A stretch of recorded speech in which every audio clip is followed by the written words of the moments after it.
Welcome to Summarize Science, where we break down the latest breakthroughs in artificial intelligence. Today, we are looking at a fascinating paper titled Efficient Pre-Training with Token Superposition. Training large language models is currently one of the most expensive and energy-hungry processes in the world.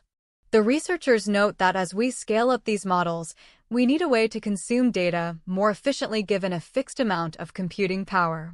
They propose a new method called Token Superposition Training, or TST, that significantly improves data throughput.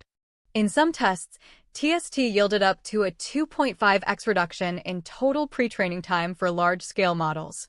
This speedup can be seen clearly in these loss curves, where the TST model reaches its goals much faster than the standard baseline. So, how does it actually work? Traditionally, AI models predict the very next word in a sequence one at a time. TST changes this by using two distinct phases of learning. In the first phase, the model processes superpositions of token embeddings instead of individual words. This means the model sees a bag of several contiguous tokens averaged together into a single latent representation. Think of it like reading a summary of several words at once rather than focusing on every single letter individually.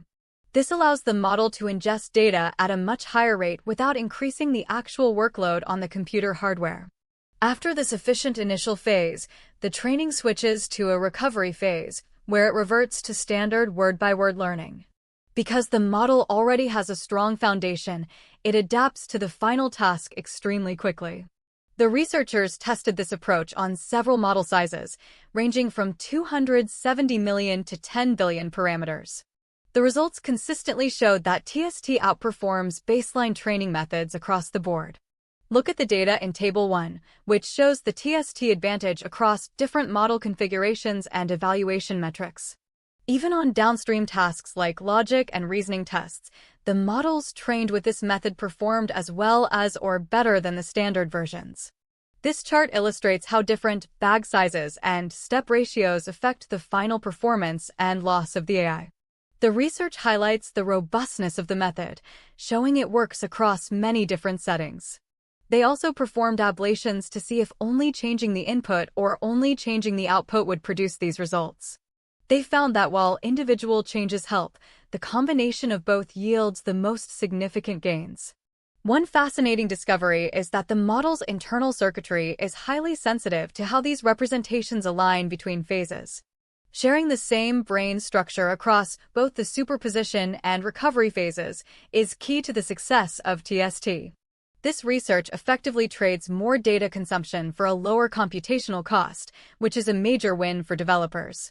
By starting with a coarser view of the data, models can build a foundation much more efficiently than we previously thought possible.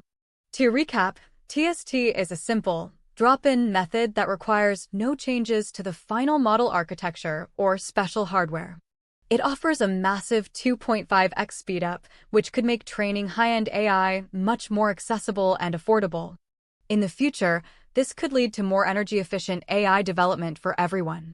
Thanks for watching Summarize Science, and stay tuned for more deep dives into the world of technology.